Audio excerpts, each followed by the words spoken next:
The truth is, Alicent, these archaics are a little too simple. The vocabulary is too limited, and so, by consequence, descriptions suffer in the matter of variety. They run too much to level Saharas of fact, and not enough to picturesque detail. This throws about them a certain air of the monotonous. In fact, the fights are all alike. A couple of people come together with great random. Random is a good word, and so is exegesis, for that matter, and so is holocaust, and defalcation, and usufruct, and 100 others, but land. A body ought to discriminate. They come together with great random, and a spear is brast, and one party break his shield and the other one goes down, horse and man, over his horsetail and break his neck, and then the next candidate comes randoming in and brast his spear, and the other man brast his shield, and down he goes, horse and man, over his horsetail and break his neck, and then there's another elected, and another, and still another, till the material is all used up, and when you come to figure up results, you can't tell one fight from another, nor who whipped. And as a picture of living, raging, roaring battle show, why it's pale and noiseless, just ghosts scuffling in a fog. Dear me, what would this barren vocabulary get out of the mightiest spectacle? The burning of Rome in Nero's time, for instance. Why, it would merely say, town burned down, no insurance, boy brast a window, fireman break his neck. Why, that ain't a picture. It was a good deal of a lecture, I thought, but it didn't disturb Sandy, didn't turn a feather. Her steam soared steadily up again the minute I took off the lid. Then Sir Marhaus turned his horse and rode toward Gawain with his spear.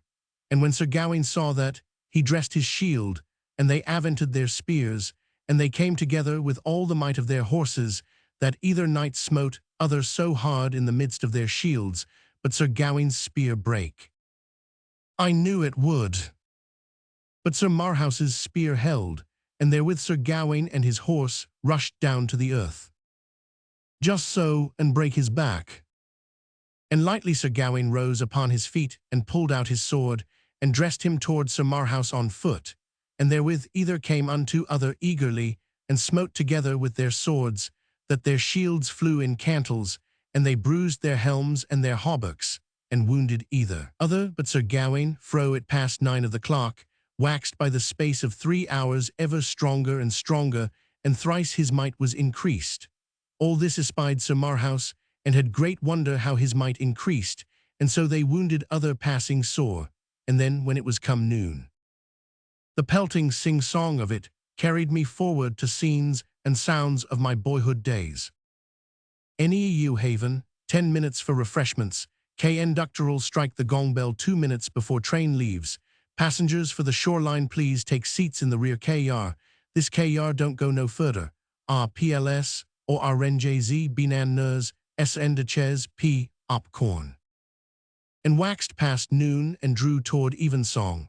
Sir Gawain's strength feebled and waxed passing faint, that unnethes he might dure any longer, and Sir Marhaus was then bigger and bigger.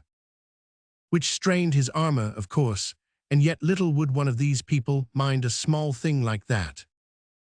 And so, Sir Knight, said Sir Marhaus, I have well felt that ye are a passing good knight, and a marvellous man of might as ever I felt any, while it lasteth, and our quarrels are not great, and therefore it were pity to do you hurt, for I feel you are passing feeble. Said Sir Gawain, gentle knight, he say the word that I should say. And therewith they took off their helms, and either kissed other, and there they swore together either to love other as brethren.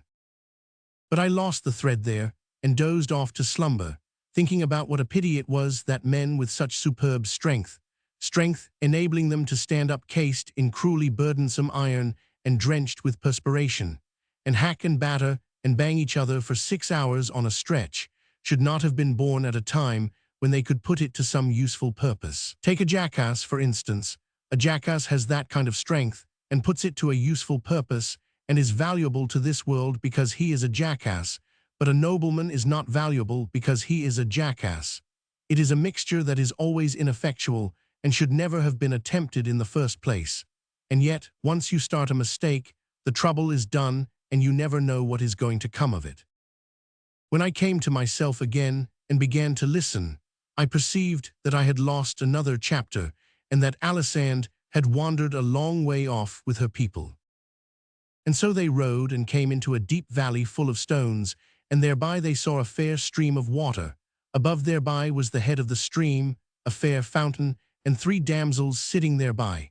In this country, said Sir Marhaus, came never knight since it was christened, but he found strange adventures. This is not good form, Alisande. Sir Marhaus, the king's son of Ireland, talks like all the rest. You ought to give him a brogue, or at least a characteristic expletive. By this means one would recognize him as soon as he spoke, without his ever being named. It is a common literary device with the great authors. You should make him say, in this country be jabers, came never knight since it was christened, but he found strange adventures be jabers. You see how much better that sounds. Came never knight, but he found strange adventures be jabers. Of a truth it doth indeed, fair lord, albeit 'tis passing hard to say, though peradventure that will not tarry but better speed with usage. And then they rode to the damsels, and either saluted other, and the eldest had a garland of gold about her head, and she was 80 winter of age or more. The damsel was even so, dear lord, and her hair was white under the garland. Celluloid teeth, $9 a set, as like as not, the loose-fit kind, that go up and down like a portcullis when you eat, and fall out when you laugh. The second damsel was of 30 winter of age, with a circlet of gold about her head. The third damsel was but 15 year of age. Billows of thought came rolling over my soul, and the voice faded out of my hearing. 15 break my heart, oh my lost darling, just her age who was so gentle and lovely, and all the world to me, and whom I shall never see again. How the thought of her carries me back over wide seas of memory to a vague dim time, a happy time so many, many centuries hence, when I used to wake in the soft summer mornings out of sweet dreams of her and say, hello, Central, just to hear her dear voice come melting back to me with a hello, Hank. That was music of the spheres to my enchanted ear. She got $3 a week, but she was worth it. I could not follow Alisande's further explanation of who our captured knights were. Now, I mean in case she should ever get to explaining who they were. My interest was gone, my thoughts were far away and sad. By fitful glimpses of the drifting tale, caught here and there and now and then, I merely noted in a vague way that each of these 3 knights took one of these 3 damsels up behind him on his horse, and one rode north, another east, the other south, to seek adventures and meet again and lie after year and day, and without baggage. It was of a piece with the general simplicity of the country. We were approaching a castle which stood on high ground, a huge, strong, venerable structure, whose grey towers and battlements were charmingly draped with ivy, and whose whole majestic mass was drenched with splendors flung from the sinking sun. It was the largest castle we had seen, and so I thought it might be the one we were after, but Sandy said no. She did not know who owned it. She said she had passed it without calling when she went down to Camelot. Chapter 16. Morgan Le Fay. If knights-errant were to be believed, not all castles were desirable places to seek hospitality in. As a matter of fact, knights-errant were not persons to be believed, that is, measured by modern standards of veracity, yet measured by the standards of their own time and scaled accordingly, you got the truth. It was very simple. You discounted a statement 97%, the rest was fact. Now, after making this allowance, the truth remained that if I could find out something about a castle before ringing the doorbell, I mean hailing the warders, it was the sensible thing to do. So I was pleased when I saw in the distance a horseman making the bottom turn of the road that wound down from this castle. As we approached each other, I saw that he wore a plumed helmet and seemed to be otherwise clothed in steel, but bore a curious addition also, a stiff square garment like a herald's tabard. However, I had to smile at my own forgetfulness when I got nearer and read this sign on his tabard. Persimmon's soap, all the prime donna use it. That was a little idea of my own, and had several wholesome purposes in view toward the civilizing and uplifting of this nation. In the first place, it was a furtive, underhand blow at this nonsense of knight-errantry, though nobody suspected that but me. I had started a number of these people out, the bravest knights I could get, each sandwiched between bulletin boards bearing one device or another, and I judged that by and by when they got to be numerous enough, they would begin to look ridiculous. And then, even the steel-clad ass that hadn't any board would himself begin to look ridiculous because he was out of the fashion. Secondly, these missionaries would gradually, and without creating suspicion or exciting alarm, introduce a rudimentary cleanliness among the nobility, and from them it would work down to the people if the priests could be kept quiet. This would undermine the church. Would be a step toward that.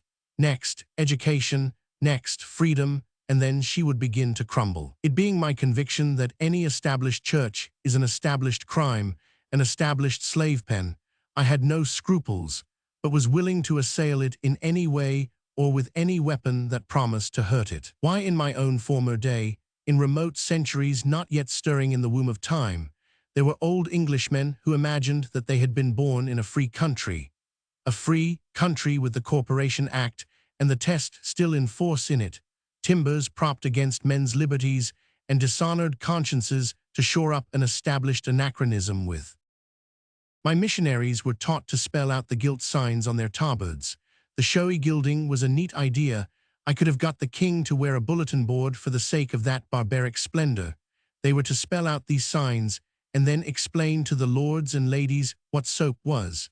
And if the lords and ladies were afraid of it, get them to try it on a dog. The missionary's next move was to get the family together and try it on himself.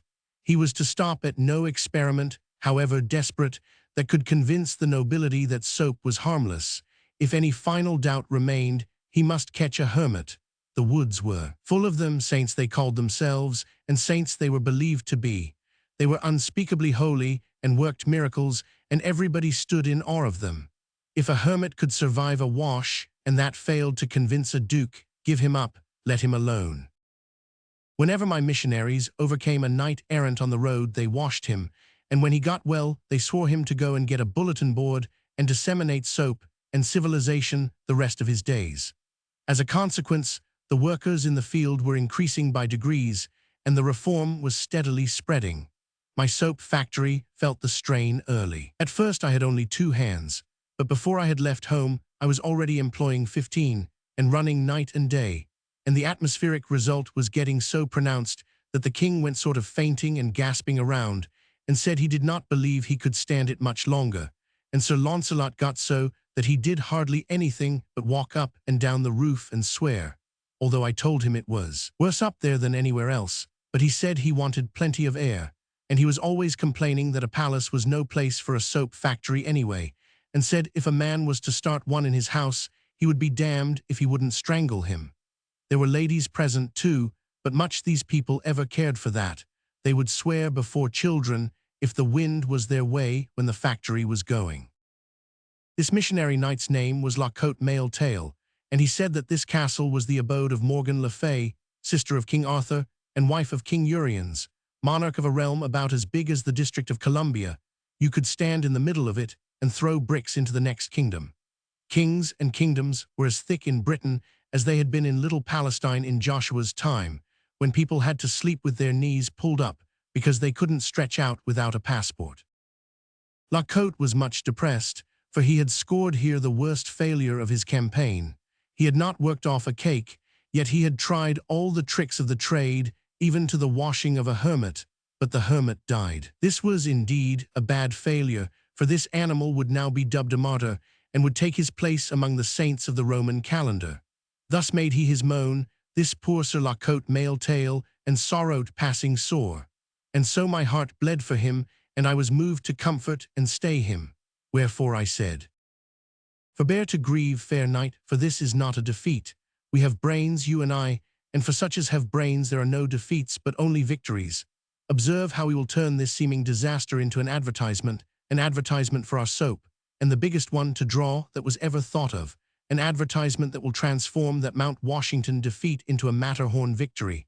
We will put on your bulletin board, patronized by the elect. How does that strike you? Verily, it is wonderly bethought. Well, a body is bound to admit that for just a modest little one-line ad, it's a corker. So the poor colporteur's griefs vanished away. He was a brave fellow, and had done mighty feats of arms in his time. His chief celebrity rested upon the events of an excursion like this one of mine, which he had once made with a damsel named Maledicent, who was as handy with her tongue as was Sandy, though in a different way, for her tongue churned forth only railings and insult, whereas Sandy's music was of a kindlier sort. I knew his story well, and so I knew how to interpret the compassion that was in his face when he bade me farewell. He supposed I was having a bitter hard time of it. Sandy and I discussed his story as we rode along, and she said that La Côte's bad luck had begun with the very beginning of that trip. For the king's fool had overthrown him on the first day, and in such cases it was customary for the girl to desert to the conqueror, but Maledicent didn't do it, and also persisted afterward in sticking to him after all his defeats. But said I, suppose the victor should decline to accept his spoil? She said that that wouldn't answer, he must. He couldn't decline, it wouldn't be regular. I made a note of that. If Sandy's music got to be too burdensome sometime, I would let a knight defeat me, on the chance that she would desert to him. In due time we were challenged by the warders from the castle walls, and after a parley admitted. I have nothing pleasant to tell about that visit, but it was not a disappointment, for I knew Mrs. Le Fay by reputation and was not expecting anything pleasant. She was held in awe by the whole realm, for she had made everybody believe she was a great sorceress. All her ways were wicked, all her instincts devilish. She was loaded to the eyelids with cold malice. All her history was black with crime, and among her crimes murder was common. I was most curious to see her, as curious as I could have been to see Satan. To my surprise, she was beautiful. Black thoughts had failed to make her expression repulsive. Age had failed to wrinkle her satin skin or mar its bloomy freshness. She could have passed for old Urian's granddaughter. She could have been mistaken for sister to her own son.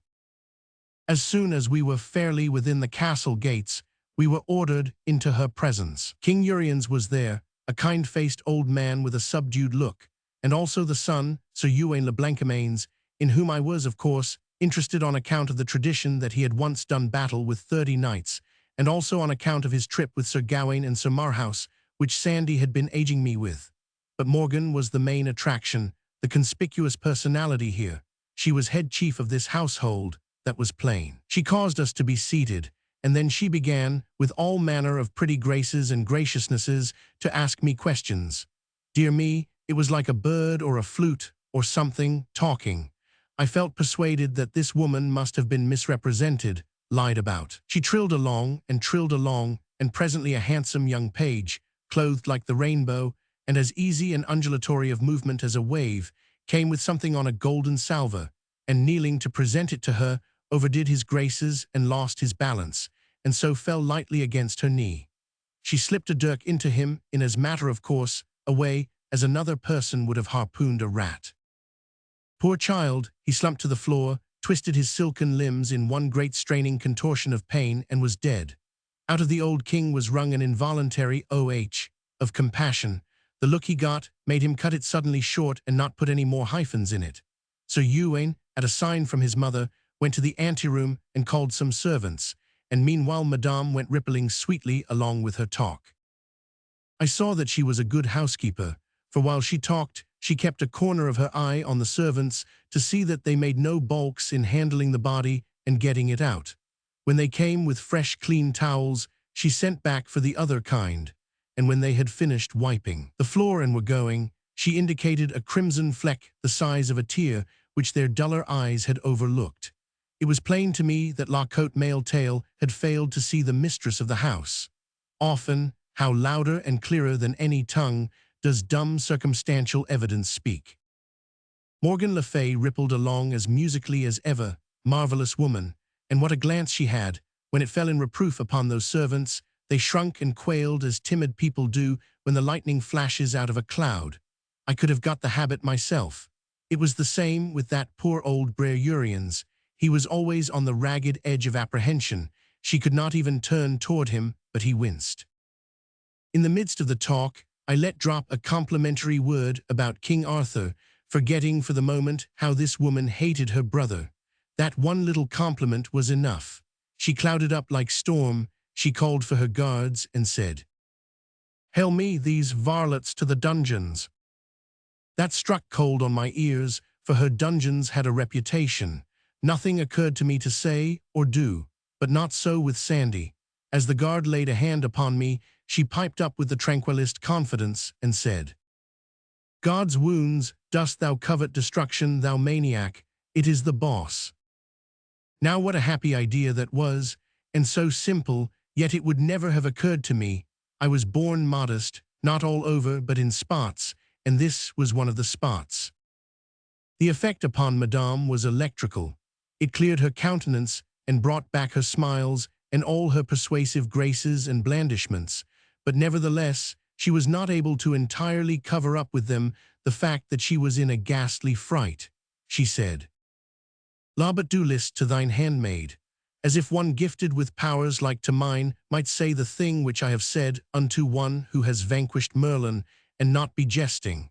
By mine enchantments I foresaw your coming, and by them I knew you when you entered here. I did but play this little jest with hope to surprise you into some display of your art, as not doubting you would blast the guards with occult fires, consuming them to ashes on the spot, a marvel much beyond mine own ability, yet one which I have long been childishly curious to see. The guards were less curious, and got out as soon as they got permission. Chapter 17. A Royal Banquet. Madame, seeing me pacific and unresentful, no doubt judged that I was deceived by her excuse, for her fright dissolved away, and she was soon so importunate to have me give an exhibition and kill somebody, that the thing grew to be embarrassing. However, to my relief, she was presently interrupted by the call to prayers. I will say this much for the nobility, that tyrannical, murderous, rapacious, and morally rotten as they were deeply and enthusiastically religious. Nothing could divert them from the regular and faithful performance of the pieties enjoined by the Church. More than once I had seen a noble who had gotten his enemy at a disadvantage stop to pray before cutting his throat. More than once I had seen a noble, after ambushing and dispatching his enemy, retire to the nearest wayside shrine and humbly give thanks, without even waiting to rob the body. There was to be nothing finer or sweeter in the life of even Benvenuto Cellini, that rough-hewn saint, 10 centuries later. All the nobles of Britain, with their families, attended divine service morning and night daily in their private chapels, and even the worst of them had family worship 5 or 6 times a day besides. The credit of this belonged entirely to the Church. Although I was no friend to that Catholic Church, I was obliged to admit this, and often, in spite of me, I found myself saying, "What would this country be without the Church?" After prayers, we had dinner in a great banqueting hall which was lighted by hundreds of grease jets, and everything was as fine and lavish and rudely splendid as might become the royal degree of the hosts. At the head of the hall, on a dais, was the table of the king, queen, and their son, Prince Ewain. Stretching down the hall from this was the general table on the floor. At this, above the salt, sat the visiting nobles and the grown members of their families of both sexes, the resident court, in effect, 61 persons. Below the salt sat minor officers of the household with their principal subordinates, altogether 118 persons sitting, and about as many liveried servants standing behind their chairs or serving in one capacity or another. It was a very fine show. In a gallery, a band with cymbals, horns, harps, and other horrors opened the proceedings with what seemed to be the crude first draft or original agony of the wail known to later centuries as "In the Sweet By and By." It was new and ought to have been rehearsed a little more. For some reason or other, the Queen had the composer hanged after dinner. After this music, the priest who stood behind the royal table said a noble long grace in ostensible Latin. Then the battalion of waiters broke away from their posts and darted, rushed, flew, fetched, and carried, and the mighty feeding began, no words anywhere, but absorbing attention to business. The rows of chops opened and shut in vast unison, and the sound of it was like to the muffled burr of subterranean machinery. The havoc continued an hour and a half, and unimaginable was the destruction of substantials. Of the chief feature of the feast, the huge wild boar that lay stretched out so portly and imposing at the start, nothing was left but the semblance of a hoop-skirt, and he was but the type and symbol of what had happened to all the other dishes. With the pastries and so on, the heavy drinking began and the talk. Gallon after gallon of wine and mead disappeared, and everybody got comfortable, then happy, then sparklingly joyous, both sexes, and by pretty noisy. Men told anecdotes that were terrific to hear, but nobody blushed, and when the nub was sprung, the assemblage let go with a horse laugh that shook the fortress. Ladies answered back with historiettes that would almost have made Queen Margaret of Navarre or even the great Elizabeth of England hide behind a handkerchief. But nobody hid here, but only laughed, howled, you may say.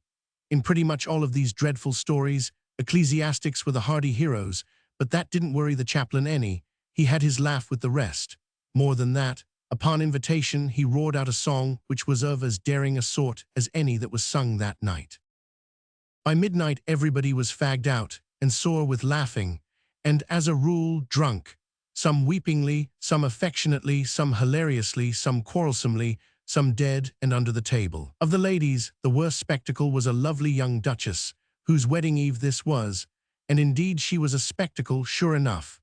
Just as she was, she could have sat in advance for the portrait of the young daughter of the Regent d'Orleans, at the famous dinner whence she was carried, foul-mouthed, intoxicated, and helpless, to her bed, in the lost and lamented days of the ancient regime.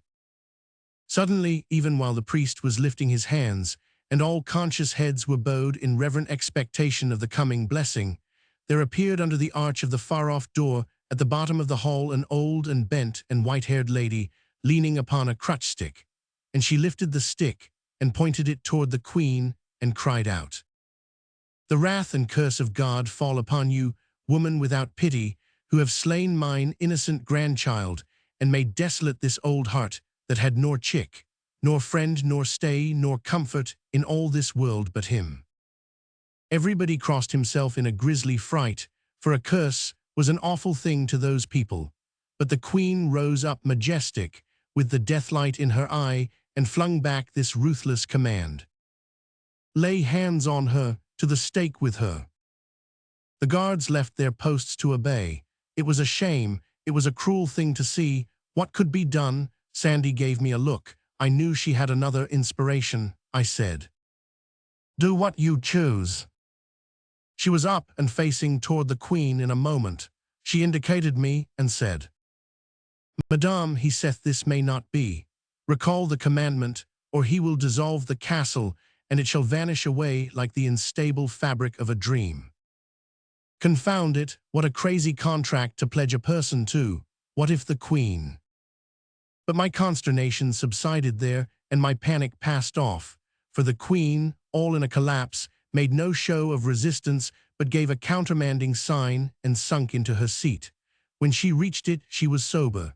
So were many of the others. The assemblage rose, whiffed ceremony to the winds, and rushed for the door like a mob, overturning chairs, smashing crockery, tugging, struggling, shouldering, crowding, anything to get out before I should change my mind and puff the castle into the measureless dim vacancies of space. Well, well, well, they were a superstitious lot. It is all a body can do to conceive of it. The poor Queen was so scared and humbled that she was even afraid to hang the composer without first consulting me. I was very sorry for her. Indeed, anyone would have been, for she was really suffering, so I was willing to do anything that was reasonable and had no desire to carry things to wanton extremities. I therefore considered the matter thoughtfully and ended by having the musicians ordered into our presence to play that sweet By and By again, which they did. Then I saw that she was right and gave her permission to hang the whole band. This little relaxation of sternness had a good effect upon the Queen. A statesman gains little by the arbitrary exercise of ironclad authority upon all occasions that offer, for this wounds the just pride of his subordinates and thus tends to undermine his strength. A little concession, now and then, where it can do no harm, is the wiser policy. Now that the Queen was at ease in her mind once more, and measurably happy, her wine naturally began to assert itself again, and it got a little the start of her. I mean, it set her music going, her silver bell of a tongue. Dear me, she was a master talker. It would not become me to suggest that it was pretty late, and that I was a tired man and very sleepy. I wished I had gone off to bed when I had the chance. Now I must stick it out, there was no other way. So she tinkled along and along, in the otherwise profound and ghostly hush of the sleeping castle, until by and by there came, as if from deep down under us, a faraway sound, as of a muffled shriek, with an expression of agony about it that made my flesh crawl. The Queen stopped, and her eyes lighted with pleasure. She tilted her graceful head as a bird does when it listens. The sound bored its way up through the stillness again. "What is it?" I said. "It is truly a stubborn soul, and endureth long. It is many hours now." endureth what? The rack, come, ye shall see a blithe sight, and he yield not his secret now, ye shall see him torn asunder. What a silky smooth hellion she was, and so composed and serene, when the cords all down my legs were hurting in sympathy with that man's pain. Conducted by mailed guards bearing flaring torches, we tramped along echoing corridors and down stone stairways dank and dripping, and smelling of mold and ages of imprisoned night, a chill, uncanny journey and a long one, and not made the shorter or the cheerier by the sorceress's talk, which was about this sufferer and his crime. He had been accused by an anonymous informer of having killed a stag in the royal preserves. I said, "Anonymous testimony isn't just the right thing, Your Highness.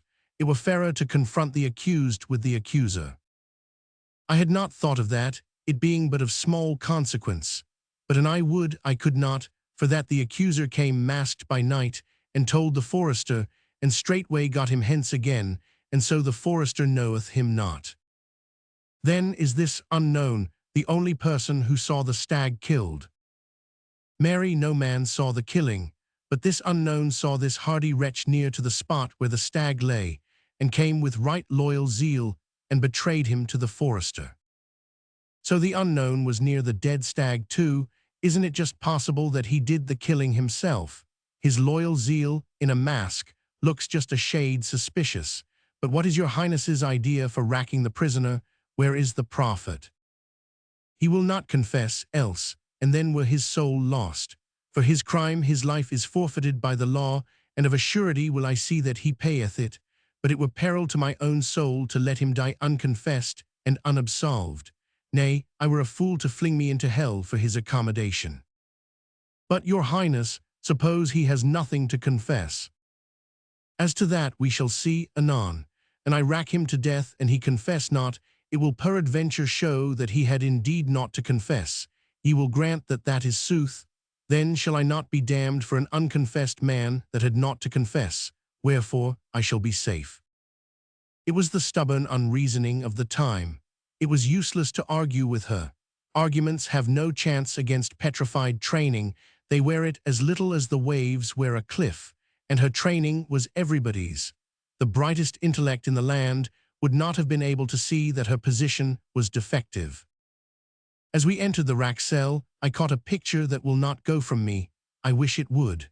A native young giant of 30 or thereabouts lay, stretched upon the frame on his back, with his wrists and ankles tied to ropes, which led over windlasses at either end. There was no color in him, his features were contorted and set, and sweat drops stood upon his forehead. A priest bent over him on each side, the executioner stood by, guards were on duty, smoking torches stood in sockets along the walls. In a corner crouched a poor young creature, her face drawn with anguish, a half-wild and hunted look in her eyes, and in her lap lay a little child asleep. Just as we stepped across the threshold, the executioner gave his machine a slight turn, which wrung a cry from both the prisoner and the woman, but I shouted, and the executioner released the strain without waiting to see who spoke. I could not let this horror go on, it would have killed me to see it. I asked the Queen to let me clear the place and speak to the prisoner privately, and when she was going to object I spoke in a low voice and said I did not want to make a scene before her servants, but I must have my way, for I was King Arthur's representative and was speaking in his name. She saw she had to yield. I asked her to endorse me to these people and then leave me. It was not pleasant for her, but she took the pill and even went further than I was meaning to require. I only wanted the backing of her own authority, but she said, "Ye will do in all things as this lord shall command. It is the boss." It was certainly a good word to conjure with. You could see it by the squirming of these rats. The Queen's guards fell into line, and she and they marched away with their torch-bearers and woke the echoes of the cavernous tunnels with the measured beat of their retreating footfalls. I had the prisoner taken from the rack and placed upon his bed, and medicaments applied to his hurts, and wine given him to drink. The woman crept near and looked on, eagerly, lovingly, but timorously, like one who fears a repulse. Indeed, she tried furtively to touch the man's forehead and jumped back, the picture of fright, when I turned unconsciously toward her. It was pitiful to see. "Lord," I said, "stroke him, lass, if you want to, Do anything you're a mind to, don't mind me. Why, her eyes were as grateful as an animal's when you do it a kindness that it understands. The baby was out of her way, and she had her cheek against the man's in a minute, and her hands fondling his hair, and her happy tears running down. The man revived and caressed his wife with his eyes, which was all he could do. I judged I might clear the den now, and I did, cleared it of all but the family and myself. Then I said, "Now, my friend, tell me your side of this matter. I know the other side." The man moved his head in sign of refusal, but the woman looked pleased, as it seemed to me, pleased with my suggestion. I went on. "You know of me." "Yes, all do, in Arthur's realms. If my reputation has come to you right and straight, you should not be afraid to speak." The woman broke in, eagerly. "Ah, fair my lord, do thou persuade him, thou canst and thou wilt. Ah, he suffereth so, and it is for me, and how can I bear it? I would I might see him die, a sweet, swift death. Oh, my Hugo, I cannot bear this one." And she fell to sobbing and groveling about my feet, and still imploring. Imploring what? The man's death? I could not quite get the bearings of the thing, but Hugo interrupted her and said, "Peace, ye wit not what ye ask. Shall I starve whom I love, to win a gentle death? I when thou knewest me better." "Well," I said, "I can't quite make this out. It is a puzzle, now." "Ah, dear my lord, and ye will but persuade him. Consider how these his tortures wound me. Oh, and he will not speak. Whereas, the healing, the solace that lie in a blessed swift death. What are you maundering about? He's going out from here a free man and whole. He's not going to die."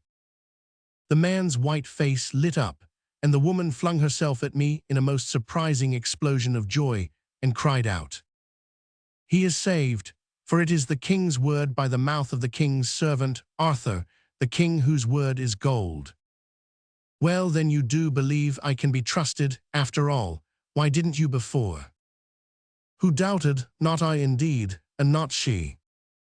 "Well, why wouldn't you tell me your story then?" "Ye had made no promise, else had it been otherwise." I see, and yet I believe I don't quite see, after all. You stood the torture and refused to confess, which shows plain enough to even the dullest understanding that you had nothing to confess." "I, my lord, how so? It was I that killed the deer." "You did? Oh dear, this is the most mixed-up business that ever."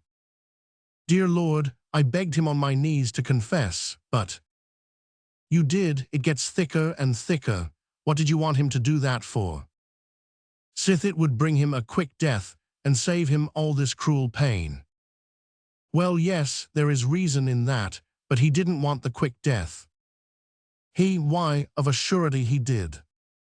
"Well then, why in the world didn't he confess?" "Ah, sweet sir, and leave my wife and chick without bread and shelter." "Oh, heart of gold, now I see it. The bitter law takes the convicted man's estate and beggars his widow and his orphans. They could torture you to death, but without conviction or confession, they could not rob your wife and baby. You stood by them like a man, and you true wife and the woman that you are, you would have bought him release from torture at cost to yourself of slow starvation and death. Well, it humbles a body to think what your sex can do when it comes to self-sacrifice. I'll book you both for my colony. You'll like it there. It's a factory where I'm going to turn groping and grubbing automata into men. Chapter 18. In the Queen's Dungeons. Well, I arranged all that, and I had the man sent to his home. I had a great desire to rack the executioner, not because he was a good, painstaking, and pain-giving official, for surely it was not to his discredit that he performed his functions well, but to pay him back for wantonly cuffing and otherwise distressing that young woman. The priests told me about this, and were generously hot to have him punished. Something of this disagreeable sort was turning up every now and then. I mean, episodes that showed that not all priests were frauds and self-seekers, but that many, even the great majority, of these that were down on the ground among the common people were sincere and right-hearted, and devoted to the alleviation of human troubles and sufferings. Well, it was a thing which could not be helped, so I seldom fretted about it, and never many minutes at a time. It has never been my way to bother much about things which you can't cure.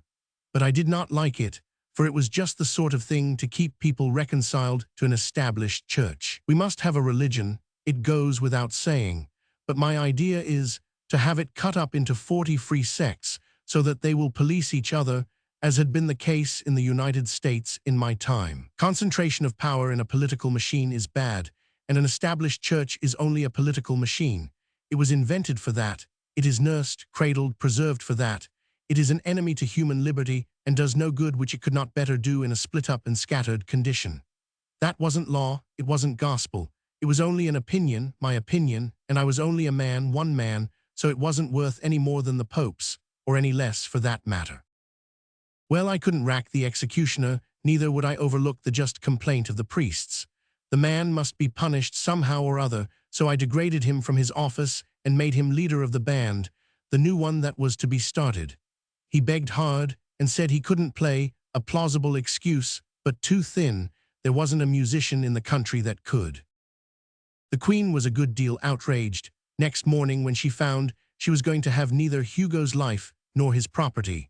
But I told her she must bear this cross, that while by law and custom she certainly was entitled to both the man's life and his property, there were extenuating circumstances, and so in Arthur the king's name I had pardoned him. The deer was ravaging the man's fields, and he had killed it in sudden passion, and not for gain, and he had carried it into the royal forest in the hope that that might make detection of the misdoer impossible. Confound her, I couldn't make her see that sudden passion is an extenuating circumstance in the killing of venison or of a person, so I gave it up and let her sulk it out.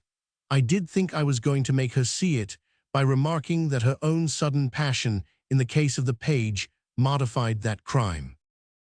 "Crime," she exclaimed, "how thou talkest! Crime forsooth, man, I am going to pay for him." Oh, it was no use to waste sense on her. Training is everything. Training is all there is to a person. We speak of nature. It is folly. There is no such thing as nature. What we call by that misleading name is merely heredity and training. We have no thoughts of our own, no opinions of our own. They are transmitted to us, trained into us. All that is original in us, and therefore fairly creditable or discreditable to us, can be covered up and hidden by the point of a cambric needle, all the rest being atoms contributed by, and inherited from, a procession of ancestors that stretches back 1 billion years to the Adam clam or grasshopper or monkey from whom our race has been so tediously and ostentatiously and unprofitably developed. And as for me, all that I think about in this plodding sad pilgrimage, this pathetic drift between the eternities, is to look out and humbly live a pure and high and blameless life, and save that one microscopic atom in me that is truly me. The rest may land in Sheol and welcome for all I care. No, confound her, her intellect was good, she had brains enough, but her training made her an ass, that is, from a many centuries later point of view. To kill the page was no crime, it was her right, and upon her right she stood, serenely and unconscious of offense. She was a result of generations of training in the unexamined and unassailed belief that the law which permitted her to kill a subject when she chose was a perfectly right and righteous one.